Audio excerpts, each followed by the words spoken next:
नमस्कार, मी मनीषा तुम्हा सर्वांचं आपल्या चॅनलमध्ये खूप खूप मनापासून स्वागत करते। आशा आहे की तुम्ही सगळे छान आणि मस्त असाल। तर आज आहे शनिवार आणि संध्याकाळी 11:30 वाजता राखी करायला बसले होते मी, कारण उद्या रक्षाबंधन आहे। तर माझ्याकडे सगळं राखीचं सामान होतं। मम्मीकडे मी जेव्हा गेले होते मम्मीने मला सगळं सामान राखीचं जे आहे ते दिलं होतं, कारण तिकडे पप्पा आमचे अजिबात शांत बसत नाहीत। त्यांना काही ना काही हातामध्ये काम लागतं, तर टाईमपास असा व्हावा म्हणून काही ना काही घरामध्ये मग आणतात।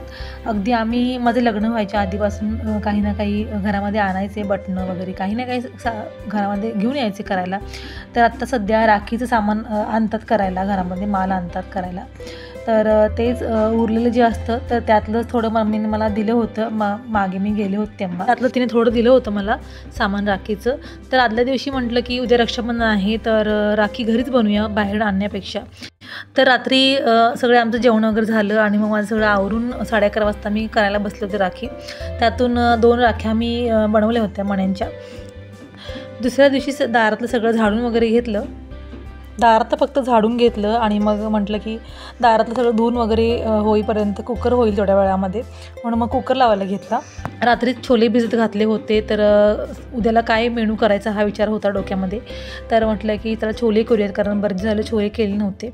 तर त्यामुळे रात्री छोले भिजत घातले होते, त्यामुळे थोडंसं मीठ घालते। त्यामुळे मीठ आहे ना छान छोल्यामध्ये मुरतं। छोल्यामध्येच 2 बटाटे मिक्स करायचे होते, त्यामुळे त्यामध्ये कुकरला बटाटे पण लावले।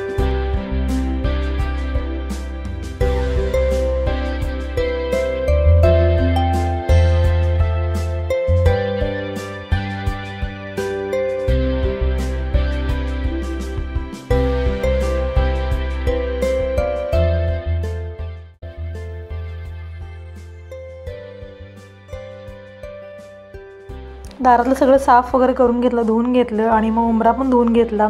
उंबऱ्याला हळद कुंकू लावून वगैरे पुसून घेतलं आणि दारामध्ये छान अशी राखीची रांगोळी काढली।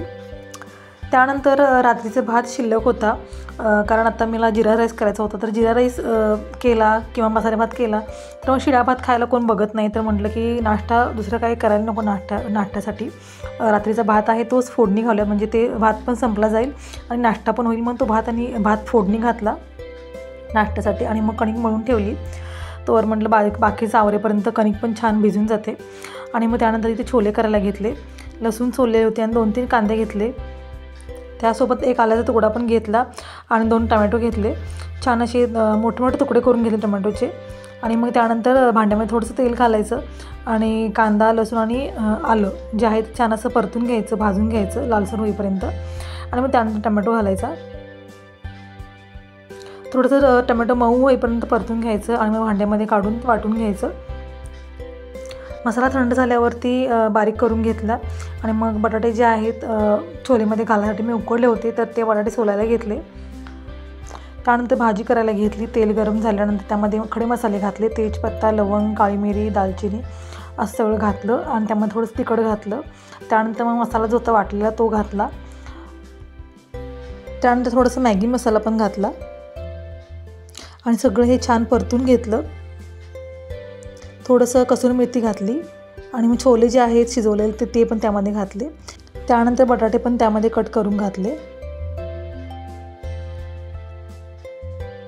सगळं छान असं मिक्स केलं, मीठ घातलं आणि मग झाकून ठेवलं थोडा वेळ।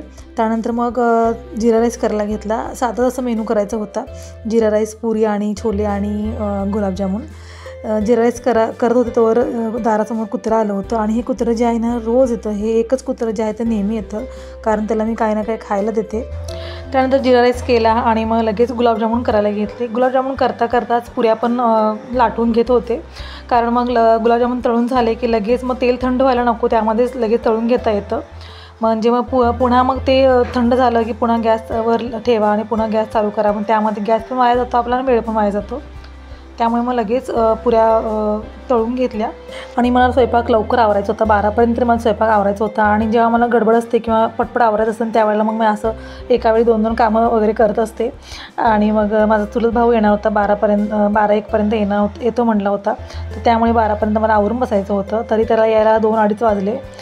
याआधी दरवर्षी जेव्हा रक्षाबंधन असायचं तर आम्ही बहिणी एकमेकींना ओवाळायचो, कारण मला सक्का भाऊ नाही आहे, तर बहिणी आम्ही ओवाळायचो आणि आणि आता गेलं 2 वर्ष झाली मी कोल्हापूरला आलेले आहे, तर तेव्हापासून मग माझा चुलत भाऊ येतो आहे रक्षाबंधनला, कारण आमचं गाव जवळच आहे इथून.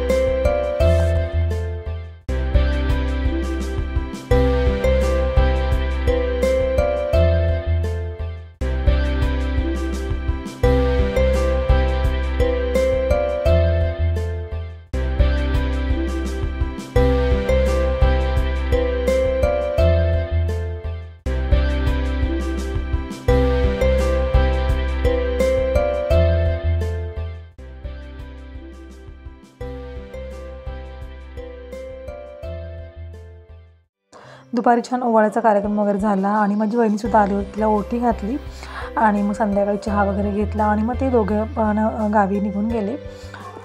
त्यानंतर त्याने गावाकडून काय काय आणलेलं तर ते मी काढून ठेवत होते. तर शेपूची भाजी आणि कोथिंबीर आणलेली, आणि शेपूची भाजी गावाकडची इतकी छान असते, त्याचा वासच मला खूप आवडतो. आणि मला स्पेशली माझ्या सगळ्याच भाज्या, मला रानभाज्या वगैरे सगळ्या आवडतात मला गावाकडच्या, पण जास्त करून मला शेपूची भाजी खूप आवडते. आणि मग ज्वारीसुद्धा आणली होती, पप्पांनी सांगून पाठवून दिलं होतं, तर ते सगळं मी काढून ठेवलं.